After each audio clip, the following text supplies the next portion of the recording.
Hello everybody, welcome to let's conquer autism. आज का जो वीडियो है वो बहुत ज़्यादा इम्पॉर्टेंट टॉपिक के ऊपर है। बहुत से पेरेंट्स का ये कंसर्न होता है कि जब भी हमारे बच्चे स्कूल से वापस आते हैं तो हम जब हमारे बच्चों को पूछते हैं कि आज स्कूल में क्या क्या हुआ या आज आपने स्कूल में क्या क्या किया, तो उसका जवाब हमारे बच्चे बिल्कुल भी दे नहीं पाते हैं। उसका जवाब देना कैसे सिखाएं, ये बहुत ज़्यादा बड़ा कंसर्न होता है पेरेंट्स के लिए। देखिए, आजकल का जो माहौल है उस हिसाब से हमें ये स्किल डेवलप करना बहुत ज़्यादा ज़रूरी है। मेमोरी के ऊपर काम करना बहुत ज़्यादा ज़रूरी। ऐसे बहुत सारे इंस्टेंसेस होते हैं जहाँ पर बच्चे को कभी चोट लग गई और जब आप बच्चे को पूछते हैं कि बेटा चोट कैसे लग गई, तो बच्चा इस चीज़ का, इस आंसर का जवाब नहीं दे पाता है। इसीलिए एज ए पेरेंट हमें इस स्किल के ऊपर काम करना बहुत ज़्यादा ज़रूरी है। स्पेशल नीड्स बच्चों में ऑलरेडी मेमोरी रिट्रीवल का बहुत ज़्यादा प्रॉब्लम होता है, लेकिन इस चीज़ को डेवलप हम कर सकते हैं। इस चीज़ को डेवलप हम कैसे कर सकते हैं वो आज के वीडियो में हम देखने वाले हैं। मैं कुछ स्ट्रैटेजीज़ आप लोगों के साथ में डिस्कस करूंगी और वीडियो के एंड में मैं आपको ये भी बताऊंगी कि स्कूल में बच्चे ने क्या क्या किया, उसका जवाब बच्चा कैसे दे पाएगा, उसके ऊपर भी मैं डिटेल में आपको एक्सप्लेन करूंगी। तो प्लीज़ मेरे साथ इस वीडियो में शुरू से लेकर एंड तक बने रहिए। तो आइए इस वीडियो को शुरू करते हैं। पेरेंट्स, देखिए, ये जो स्किल है वो स्टेप बाय स्टेप हम बच्चे के अंदर बिल्ड कर सकते हैं। अभी जैसे बच्चे स्कूल से वापस आते हैं तो पेरेंट्स अक्सर क्या गलती करते हैं, पेरेंट्स एक बहुत ही ओपन एंडेड क्वेश्चन बच्चों से पूछ लेते हैं कि आज आपने स्कूल में क्या क्या किया। देखिए, स्पेशल नीड्स बच्चों में ऑलरेडी लैंग्वेज का प्रॉब्लम होता है, ठीक है, मतलब लैंग्वेज एक्सपेंशन का प्रॉब्लम होता है। लैंग्वेज अच्छे से डेवलप नहीं हुई होती है बच्चों में, तो लैंग्वेज का प्रॉब्लम होता है और साथ में मेमोरी रिट्रीवल का प्रॉब्लम होता है। मतलब वर्किंग मेमोरी उतनी उनकी स्ट्रांग नहीं होती है कि वो पूरा डिटेल में आपको एक्सप्लेन कर पाए। तो बट ऑब्वियस है कि अगर आप बच्चे से इतना ओपन एंडेड क्वेश्चन पूछेंगे कि आज आपने स्कूल में क्या क्या किया, तो बट ऑब्वियस है आपको उसका जवाब डे 1 से नहीं मिलने वाला है, ठीक है। तो इसके लिए हम कैसे स्टेप बाय स्टेप वर्क कर सकते हैं वो मैं अभी आपसे शेयर करूंगी। अभी आप स्टार्ट किससे करेंगे? स्टार्ट आप करेंगे मॉर्निंग ब्रेकफास्ट से। सिर्फ मॉर्निंग ब्रेकफास्ट का आप टारगेट रखेंगे कि मेरा बच्चा मॉर्निंग ब्रेकफास्ट में क्या खाना खाया वो मुझे बता पाए। बस इतना आप स्टार्टिंग में टारगेट रखेंगे। और इसमें भी टारगेट में भी आप कैसे करेंगे, जैसे फॉर एग्जाम्पल जैसे आपके बच्चे ने खाया उस दिन पोहा, सुबह मॉर्निंग में खाया पोहा। अभी आप क्या करेंगे, अभी आप आफ्टर 1 आवर बच्चे को पूछेंगे, अरे बच्चे बेटा आज आपने ब्रेकफास्ट में क्या खाया, बताओ आज आपने ब्रेकफास्ट में क्या खाया। अभी बहुत ऑब्वियस बच्चा आंसर जवाब नहीं दे पाएगा। अगर दे पाएगा तो well and good, target 1 achieved. लेकिन अगर नहीं दे पाता है तो आप क्या करेंगे, तो आप बच्चे को विजुअल्स प्रेजेंट करेंगे। देखिए, ये कई बार पेरेंट्स ये गलती करते हैं कि बच्चों को विजुअल सपोर्ट नहीं देते हैं। प्लीज़ अंडरस्टैंड, ऑटिस्टिक किड्स जो होते हैं, मतलब काफ़ी ऐसे स्पेशल नीड्स बच्चे होते हैं, वो विजुअल लर्नर्स होते हैं। तो जब तक उनको विजुअल इनपुट नहीं मिलता है उनका जो प्रोसेसिंग है वो नहीं होता है। और जब हम उनको विजुअल सपोर्ट देते हैं, उनका जो लर्निंग होता है वो कई गुना ज़्यादा बढ़ जाता है। इसीलिए पेरेंट्स, अगर बच्चा 1 घंटे के बाद में आपने ब्रेकफास्ट के बाद में 1 घंटे के बाद में अगर आपने बच्चे को पूछा कि बेटा आज आपने ब्रेकफास्ट में क्या खाया था, बच्चा उस चीज़ का आंसर नहीं कर पाता है, बच्चा उस क्वेश्चन का आंसर नहीं कर पाता है, तो आप बच्चे को इमीडिएटली आप क्या करेंगे, बच्चे को फ्लैश कार्ड्स प्रोड्यूस करेंगे, फ्लैश कार्ड दिखाएंगे। जैसे आपने फ्लैश कार्ड बच्चे को प्रेजेंट किया पोहा का, और दूसरा आपने फ्लैश कार्ड बच्चे को बहुत ही अलग या बहुत ही ऑड प्रेजेंट किया। जैसे फॉर एग्जाम्पल वाटरमेलन। अभी आप जानते हैं बच्चा कभी भी वाटरमेलन ब्रेकफास्ट में नहीं खाता है, तो आप क्या कर रहे हैं, यहाँ पे एररलेस टीचिंग कर रहे हैं। आपने एक पोहे की फोटो बच्चे को दिखाई और एक आपने वाटरमेलन की या मैगी की या जस्ट जो आइटम बच्चे ने कभी नहीं खाई है या बच्चा कभी नहीं खाता है, बहुत ही ऑड ऐसी आपको एक फ्लैश कार्ड आपको बच्चे को प्रेजेंट करना है 2 ऑप्शंस में से। तो बट ऑब्वियस बच्चा जब विजुअल इनपुट बच्चे को जब मिलेगा तब बच्चा उसको वो पिक करेगा और वो चीज़ का आंसर दे पाएगा। और फ्लैश कार्ड के ऊपर मतलब आपने पोहे की फ़ोटो क्लिक की और नीचे आपको बिग फॉन्ट साइज में ब्लैक कलर के फॉन्ट साइज में लिख देना है पोहा, ठीक है। मतलब लेबलिंग करना बहुत ज़्यादा ज़रूरी है ताकि वो साइट रीडिंग भी कर पाएँ, ठीक है। तो आपने पोहा प्रेजेंट किया और बच्चे को आपने प्रेजेंट किया वाटरमेलन, ठीक है। एंड फिर बच्चे ने फिर आपने बच्चे को क्वेश्चन पूछा 1 घंटे के बाद कि बेटा आज आपने ब्रेकफास्ट में क्या खाया था।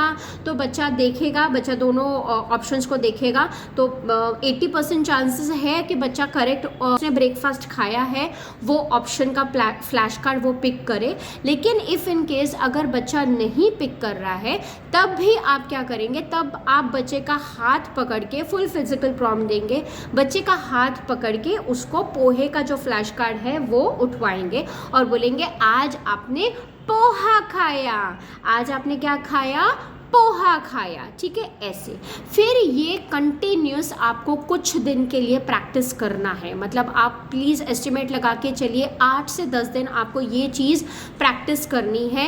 ब्रेकफास्ट लेना है और 1 घंटे के स्पैन के बाद में आपको बच्चे को पूछना है। नेक्स्ट वीक आप क्या करेंगे, 8 से 10 दिन के बाद में आप क्या करेंगे, आप उसका टारगेट नेक्स्ट लेवल पर लेकर जाएंगे। आप अभी आफ्टर 2 आवर्स, ठीक है, आप आफ्टर 2 आवर्स बच्चे को यही सेम क्वेश्चन पूछेंगे कि बेटा आज आपने ब्रेकफास्ट में क्या खाया था। 2 घंटे के बाद में आपने पूछा और अगर पॉसिबल है तो आप आपने 3 फ्लैश कार्ड्स रख दिए, 2 की जगह आपने 3 फ्लैश कार्ड्स रख दिया और अब देखिए कि बच्चा 3 फ्लैश कार्ड्स में से करेक्ट ऑप्शन उठा पा रहा है कि नहीं उठा पा रहा है, ठीक है।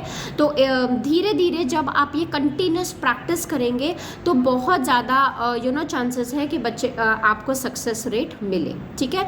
तो फर्स्ट टारगेट आपका ये है, मॉर्निंग आपने स्टार्ट किया, ब्रेकफास्ट स्टार्ट किया, 1 घंटे का स्पैन से स्टार्ट किया, फिर आपने धीरे धीरे 2 घंटे का स्पैन लिया और फ्लैश कार्ड्स मतलब 2 से जगह 3 फ्लैश कार्ड्स आपने लिखा बच्चे को प्रेजेंट किए। फिर आप क्या करेंगे, एक बार ब्रेकफास्ट का जो टारगेट है वो अचीव हो जाता है, फिर आप ब्रेकफास्ट के साथ में लंच का टारगेट इंक्लूड करेंगे, ठीक है। जैसे ब्रेकफास्ट में बच्चे ने पोहा खाया और लंच में बच्चे ने रोटी और सब्जी खाई, ठीक है। अगर आप चाहते हैं तो आप खुद वो बच्चा जब खा रहा है तो उसके फोटोज क्लिक करके भी आप उसके फ्लैश कार्ड्स बना सकते हैं। मतलब ये कस्टमाइज्ड जैसे पर्सनलाइज्ड फ्लैश कार्ड्स हो जाते हैं तो बच्चा और इजीली उस चीज़ को आइडेंटिफाई कर पाएगा और बच्चे को हम हेल्प कर रहे हैं और प्रॉम्प्ट्स दे रहे हैं। फिर आपने बच्चे को पूछा कि बेटा आज हमने ब्रेकफास्ट में क्या खाया था। तो बच्चे ने टारगेट फ्लैश कार्ड सही उठाया और आपने बच्चे को दे दिया और आपने उसको प्रेस कर दिया। प्रेस करना मत भूलिए, ठीक है।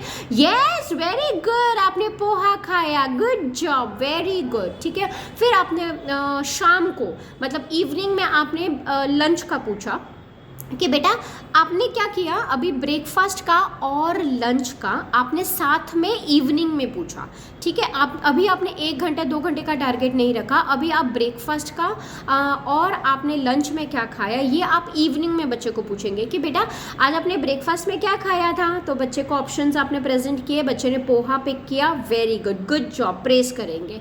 फिर आपने सेकेंड सेट में 5 मिनट्स के बाद में आपने फिर पूछा अच्छा बेटा अभी बताओ आपने लंच में क्या खाया था। लंच में भी आप वही सेम स्ट्रैटेजी यूज़ करेंगे। आप कुछ एक जो बच्चे ने रोटी सब्जी खाई है उसका फ़ोटो आप ले लेंगे और एक बहुत ही ऑड पिक्चर आपको लेनी है।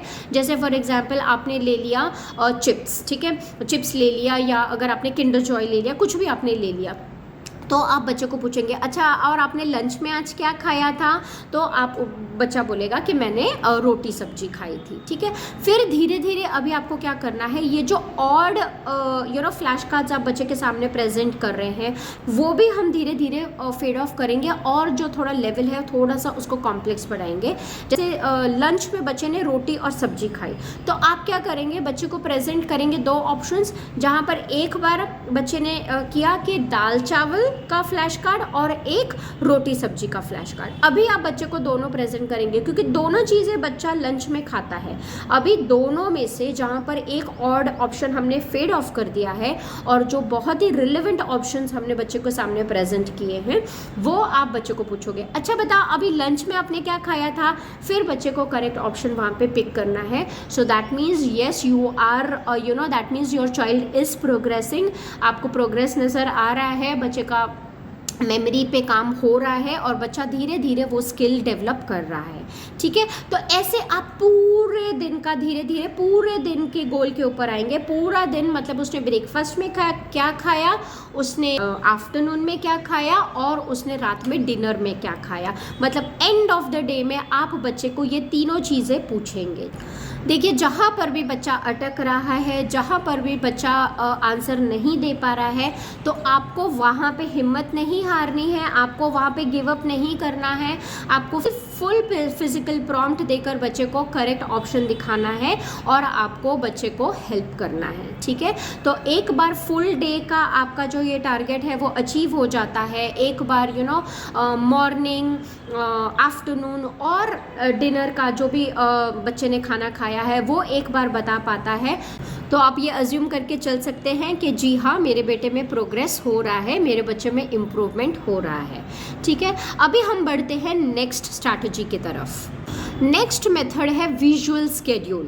देखिए काफ़ी ऐसे पेरेंट्स हैं जो ऑलरेडी विजुअल स्केड्यूल फॉलो कर रहे हैं अपने बच्चों के लिए, तो अगर आप विजुअल स्केड्यूल के ज़रिए बच्चे को मेमोरी के ऊपर काम करना चाहते हैं तो ये भी एक बहुत विजुअल स्केड्यूल भी बहुत एक अच्छा तरीका है बच्चों को विजुअली प्रॉम्प्ट करने का एंड बच्चे के मेमोरी स्किल्स के ऊपर काम करने का बहुत ही अच्छा तरीका है। ठीक है, जैसे आपने विजुअल स्केड्यूल बनाए हैं और विजुअल स्केड्यूल में आपने मॉर्निंग ब्रेकफास्ट में आपने फ्लैश कार्ड में वहाँ पे एक ब्लू टैग से स्टिक कर दी है पिक्चर पोहा जैसे आपने आज खाया। ठीक है, फिर आपने 1 आवर के बाद में या 2 आवर के बाद में आपने बच्चे को पूछा कि बेटा आज आपने क्या खाया था। तो अभी हम यहाँ पे फ्लैश कार्ड्स नहीं प्रेजेंट कर रहे हैं, अभी हम यहाँ पे बच्चा अगर नहीं बोल पा रहा है तो हम बच्चे को बोलेंगे जाओ बेटा जाओ विजुअल कार्ड देख कर आओ, विजुअल स्केड्यूल आप देख कर आओ कि आज आपने ब्रेकफास्ट में क्या खाया था। तो बच्चा वहाँ पर जाएगा और वहाँ पे बच्चा देख के आएगा कि हाँ आज मैंने पोहा खाया था ब्रेकफास्ट में।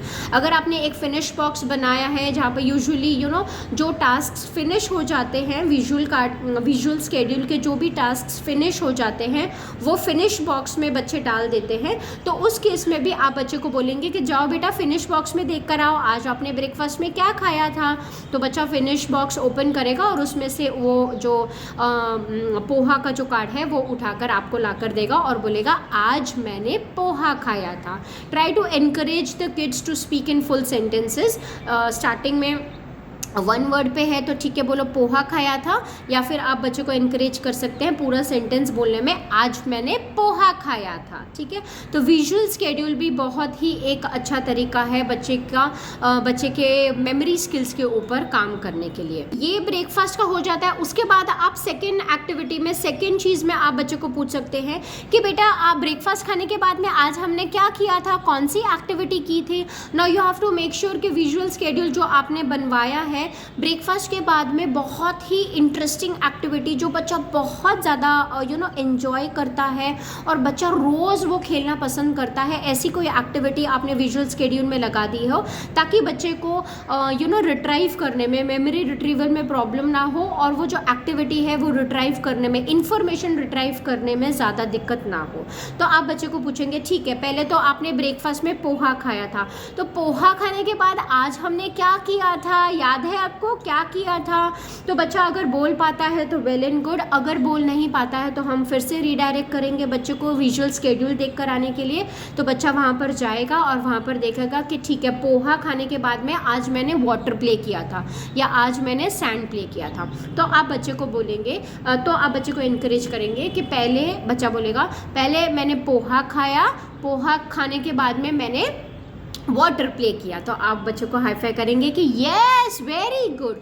ऐसे करते करते आप टारगेट क्या लेंगे, आप सिर्फ मॉर्निंग स्केड्यूल का टारगेट ले सकते हैं, ठीक है। विजुअल स्केड्यूल अगर आप फॉलो कर रहे हैं और उसके ज़रिए विजुअल स्केड्यूल के ज़रिए अगर आप मेमोरी स्किल्स के ऊपर काम कर रहे हैं, तो आप धीरे धीरे पहले आपने ब्रेकफास्ट में क्या खाया, ब्रेकफास्ट के बाद में तुरंत बाद में आपने क्या एक्टिविटी की, 3 एक्टिविटीज़ का आप टारगेट स्टार्टिंग में ले सकते हैं मॉर्निंग स्केड्यूल में, कि पहले ब्रेकफास्ट खाया, फिर वाटर प्ले किया, उसके बाद में साइकिलिंग की, ठीक है। तो ऐसे आप बच्चों को बोलेंगे कि बताओ पहले आपने क्या किया था, पहले मैंने ब्रेकफास्ट किया, उसके बाद में मैंने वाटर प्ले किया, उसके बाद में मैंने साइकिलिंग की, ठीक। फिर धीरे धीरे आपको क्या करना है, बच्चे को जो विजुअल स्केड्यूल को हम दिखाने की तरफ हम रीडायरेक्ट करते हैं, वो हमें फेड ऑफ करना है। आपको बस बच्चे को बालकनी में आपने बिठा दिया या टेरेस में आपने बिठा दिया और फिर आपने बच्चे को पूछा चलो बताओ बेटा आज हमने ब्रेकफास्ट में क्या खाया था, तो बच्चा धीरे धीरे बोलेगा आज मैंने ब्रेकफास्ट में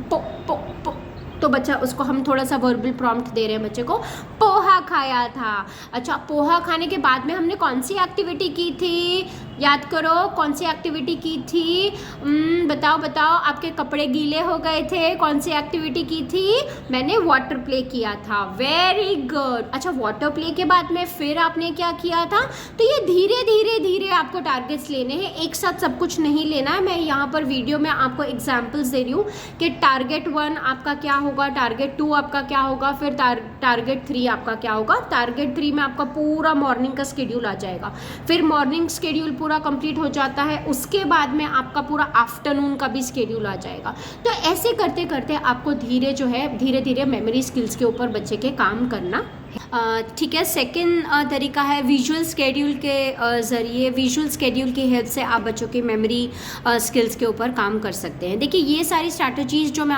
आप लोगों के साथ में शेयर कर रही हूँ, वो घर में आप कैसे बच्चों के साथ में मेमोरी के ऊपर काम कर सकते हैं, ताकि हमारा जो लॉन्ग टर्म गोल है कि स्कूल में बच्चा क्या करता है वो हमें बताना स्टार्ट कर दे। इस वजह से ये मैं घर की स्ट्रैटेजीज़ में आपको एक्सप्लेन कर रही हूँ, ठीक है।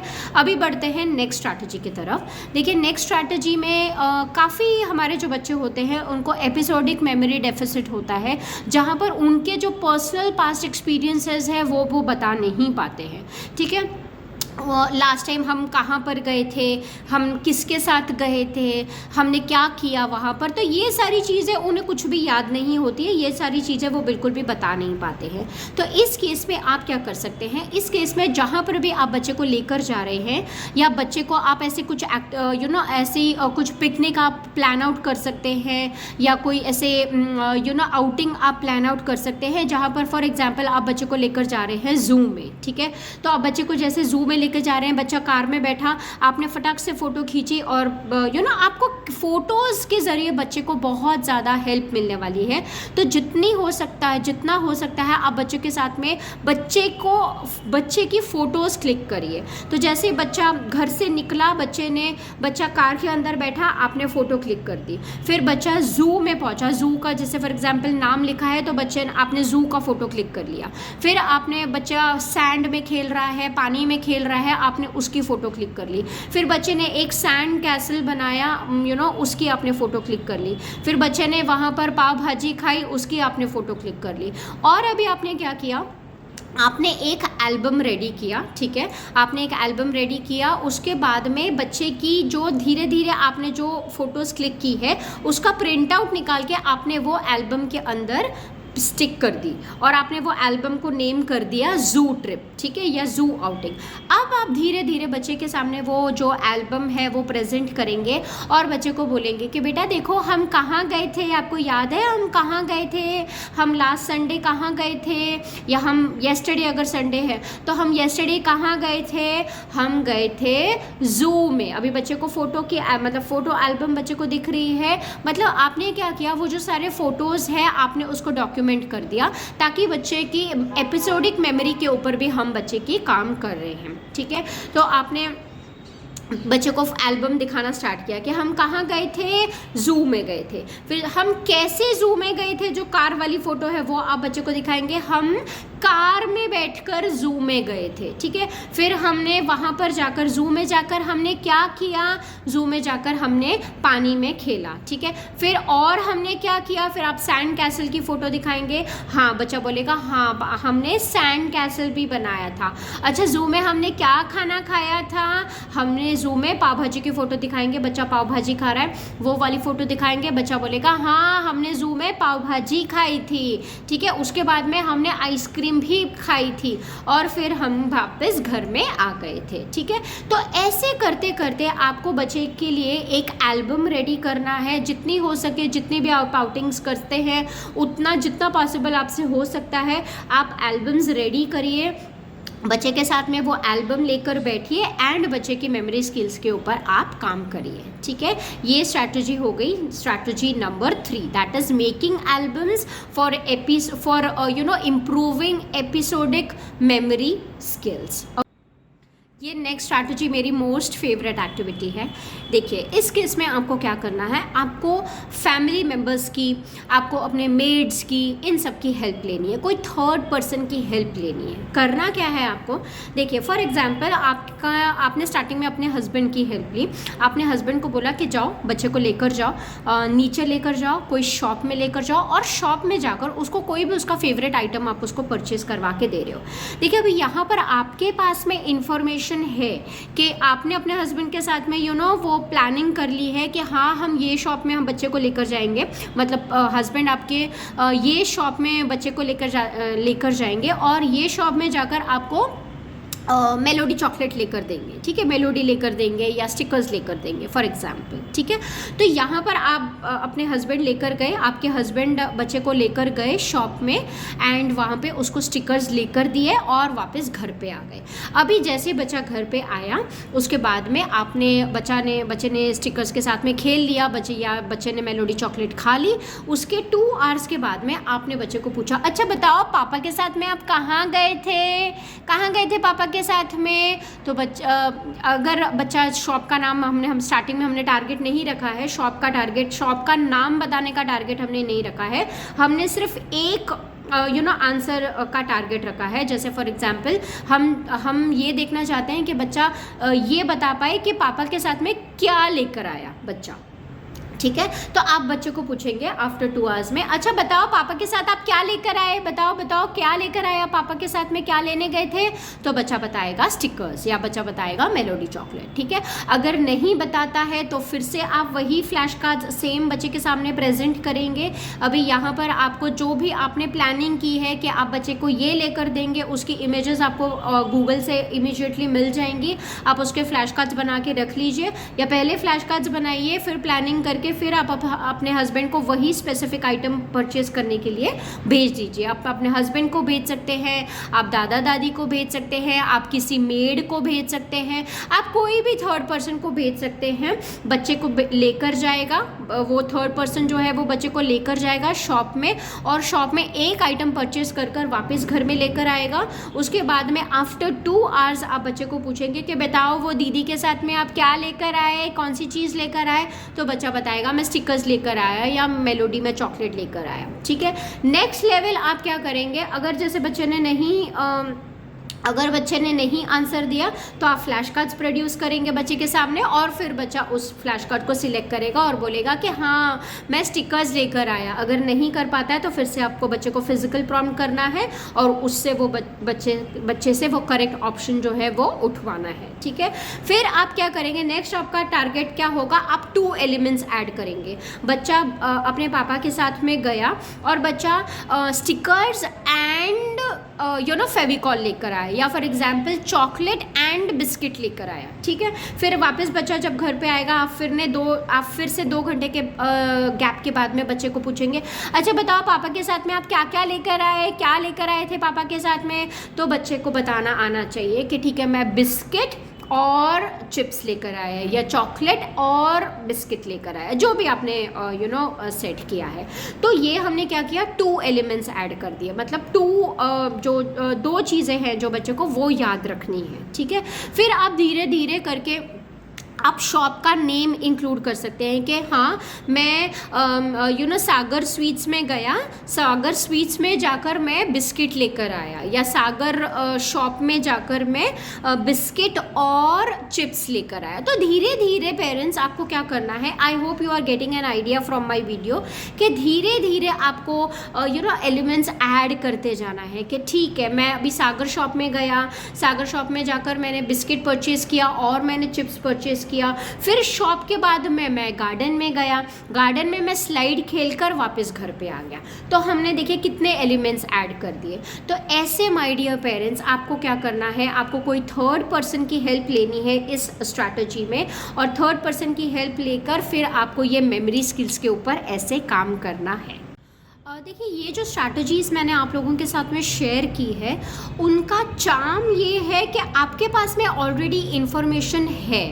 आपको वो जो क्वेश्चंस आप पूछेंगे बच्चों को, उसके आंसर्स आपको ऑलरेडी पता है, इसीलिए ये बहुत ज़्यादा इजी हो जाता है आपके लिए ये देखना कि बच्चा सही बोल रहा है या गलत बोल रहा है। और अगर गलत बोल रहा है तो आप बच्चे को फ्लैश कार्ड्स के ज़रिए, विजुअल कार्ड के ज़रिए, अपने हस्बैंड थर्ड पर्सन के ज़रिए आप बच्चे को हेल्प दे सकते हैं, आप बच्चे को प्रॉम्प्ट्स दे सकते हैं। ठीक है, अब आते हैं सबसे इम्पॉर्टेंट टॉपिक के ऊपर, स्कूल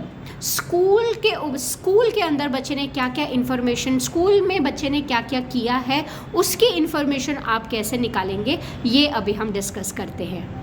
स्कूल में भी आप स्टार्ट कर सकते हैं टिफ़िन बॉक्सेस के साथ में, मतलब जो आप खाना भेजते हैं, अभी आपको पता है आपने टिफ़िन में बच्चे को क्या भेजा है, तो जब बच्चा स्कूल से वापस आता है तब आप बच्चे को ऐसे पूछ सकते हैं, बेटा आज आपने टिफ़िन में क्या खाया था, है ना।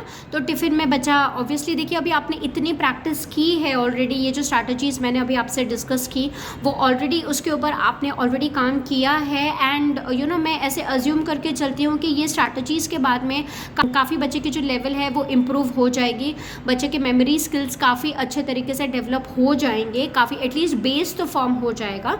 तो यहाँ पर बच्चा आपका ये जो क्वेश्चन है कि बेटा आज आपने स्कूल में टिफ़िन में क्या खाया, उसका जवाब देना बच्चा सीख जाएगा। ठीक है, अगर नहीं जवाब देता है तो फिर से आप वही फ्लैश कार्ड्स बच्चे को प्रोड्यूस करेंगे, बच्चे के सामने टिफ़िन की आपने फ़ोटोज़ क्लिक कर ली और आपने दिखाया कि बेटा आज आपने टिफ़िन में क्या खाया था, तो बच्चा सही ऑप्शन चूज़ करेगा। ठीक है, फिर नेक्स्ट, अगर कई बार टिफ़िन्स अवेलेबल नहीं होते हैं, मतलब स्कूल के तरफ से आपको फूड या मील्स प्रोवाइड किए जाते हैं, तो उस केस में भी आपको ऑलरेडी स्कूल के जो व्हाट्सएप ग्रुप्स होते हैं उसमें आपको मील्स के मेन्यू ऑलरेडी मिल जाते हैं, तो वहाँ पर भी आपको इन्फॉर्मेशन ऑलरेडी आपके पास में इन्फॉर्मेशन अवेलेबल होगी एडवांस में कि आज के दिन में आपको आपके बच्चे को मील क्या मिलने वाला है। तो वहाँ पर भी आप बच्चे को ये क्वेश्चन पूछ सकते हैं कि बेटा आज आपने खाने में क्या खाया था, स्कूल में क्या खाया था, तो बच्चा उस चीज़ का जवाब देगा। ठीक है, अभी नेक्स्ट आते हैं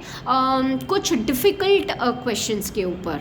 देखिए पेरेंट्स, अगर आप डिफ़िकल्ट क्वेश्चंस के आंसर्स पाना चाहते हैं या डिफ़िकल्ट क्वेश्चंस आप चाहते हैं बच्चे आपके आंसर करें, तो यहाँ पे बहुत ज़्यादा ज़रूरी है आप टीचर के साथ में, मतलब बच्चे की जो क्लास टीचर है उसके साथ में एक अच्छा रैपो बना कर रखें, उसके साथ में आप हमेशा कंटिन्यूस कॉन्टैक्ट में रहें, ये बहुत ज़्यादा ज़रूरी है। आप टीचर्स के साथ में कॉन्टैक्ट में रह सकते हैं, आप जो स्कूल में हाउस हेल्प होती है, स्कूल में जो मेड्स होती है उनके साथ में आप कांटेक्ट रख सकते हैं। आप 500 रुपीज़ एक्स्ट्रा उनको दे दीजिए, लेकिन ऐसा कुछ आपको सोर्स ऑफ इंफॉर्मेशन आपको ऐसा बनाना पड़ेगा, ऐसा कोई कांटेक्ट बनाना पड़ेगा जो आपको इंफॉर्मेशन प्रोवाइड करता रहे वीकली बेसिस पे, या टीचर से तो आप डे टू डे बेसिस पे इंफॉर्मेशन गेन कर सकते हैं।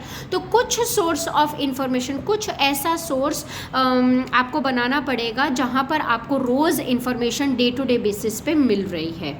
तो जितनी इन्फॉर्मेशन हो सकता है आप टीचर से ऑलरेडी गेन करेंगे। फॉर एग्जांपल आप पूछना चाहते हैं कि बेटा आज आपने स्कूल में क्या किया, तो ये आज आपने स्कूल में क्या किया ये फिर से बहुत ज़्यादा ओपन एंडेड क्वेश्चन है। हम थोड़े से स्पेसिफिक क्वेश्चंस स्टार्टिंग में बच्चों को पूछेंगे, जैसे फॉर एग्जांपल आपको पता है आपके टीचर से ऑलरेडी बात हो गई है, डिस्कस हो गई है कि आज मैथ्स में एडिशन करवाने वाली है टीचर। ठीक है, फिर आप जब बच्चा घर में आता है तब बच्चे को आप पूछेंगे बेटा आज अपने स्कूल में क्या किया, तो बट ऑब्वियस बच्चे के पास में ओपन एंडेड क्वेश्चन है, बच्चे को समझ में नहीं आएगा, सूझेगा नहीं कि मुझे क्या क्या बोलना है, क्योंकि स्कूल में तो बहुत कुछ हुआ। तो यहाँ पर आपको क्या करना है, आपका जो क्वेश्चन आस्किंग का जो फॉर्मेट है वो आपको चेंज करना है। थोड़े से स्पेसिफिक क्वेश्चंस पूछने हैं जहाँ पर स्पेसिफिक आंसर्स बच्चे दे पाएँ।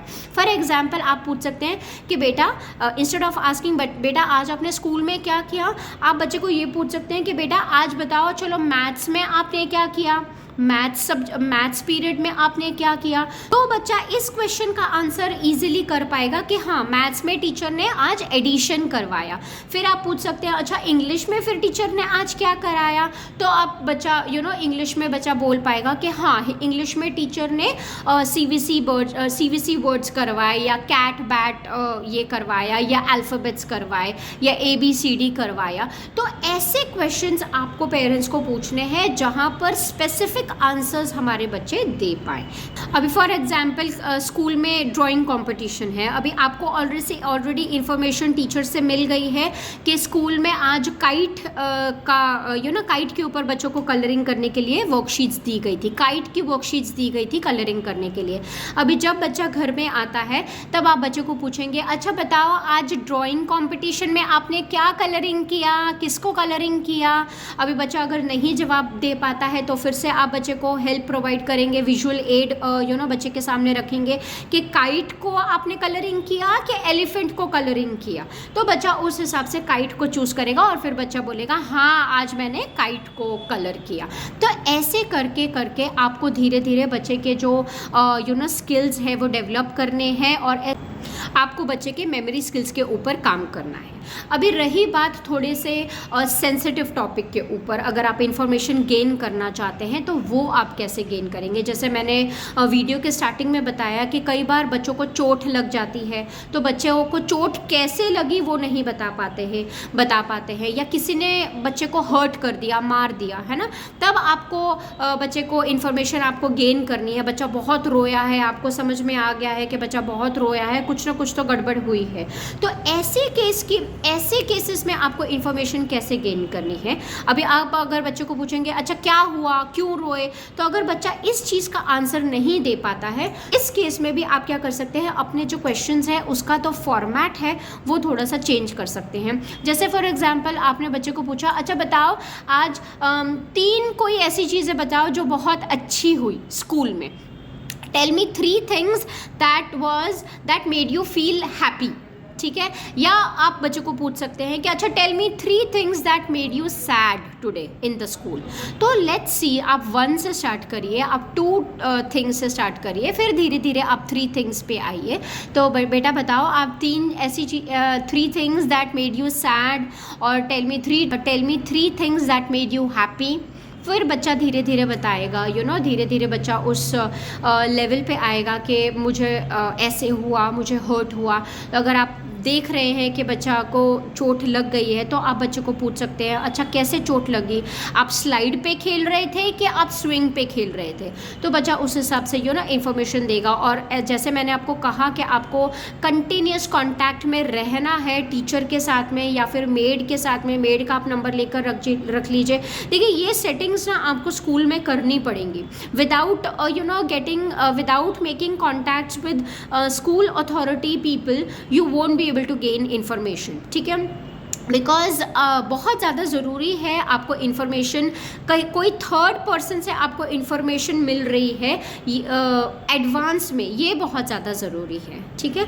तो आप बच्चे को ऐसे पूछ सकते हैं कि अच्छा स्कूल में आपको ये चोट कैसे लग गई, स्विंग से गिर गए आप कि आप स्लाइड से गिर गए, ठीक है। तो आपने पहले ही मेड को फ़ोन करके पूछ लिया कि कैसे कैसे ये गिरा, तो आपको पता है कि चलो स्लाइड में खेलते खेलते वो गिर गया, ठीक है, या स्विंग में खेलते या भागते भागते वो गिर गया। तो आप बच्चे को उस हिसाब से पहले ऑप्शंस प्रोड्यूस करेंगे कि हाँ आप ऐसे गिरे कि ऐसे गिरे। बच्चा अगर नहीं बता पा रहा है तो गिव देम वर्बल प्रॉम्प्ट्स, आप ऐसे गिरे कि ऐसे गिरे, फिर बच्चा उस चीज़ को बता पाएगा हाँ मम्मा मैं ऐसे गिरा। तो इस तरीके से माय डियर पेरेंट्स आप बच्चों के मेमोरी स्किल्स के ऊपर काम कर सकते हैं। इसके अलावा पेरेंट्स अगर आपको मेमोरी स्किल्स के ऊपर काम करना है तो बहुत सारे मेमोरी गेम्स आप खेल सकते हैं। बहुत सारे मेमोरी गेम्स की एक्टिविटीज़ मैं ऑलरेडी चैनल में डाल चुकी हूँ और भी आगे इन फ्यूचर में डालती रहूँगी। तो प्लीज़ आप मेमोरी गेम्स आप बच्चों के साथ में खेल सकते हैं एंड स्टोरीज़, यस स्टोरीज़ आप बच्चों के साथ में प्रैक्टिस कर सकते हैं। Stories is also a great source to develop and work on memory skills. तो स्टोरीज़ के ऊपर आप बच्चे को साथ में काम करना स्टार्ट कर सकते हैं। स्टोरीज से आपको बहुत बेनिफिट मिलेगा। Apart from memory skills you will also get benefits in language development and cognitive thinking, lot of stuff. तो बहुत ज़्यादा हेल्प आपको स्टोरीज़ के ज़रिए भी मिलेगी।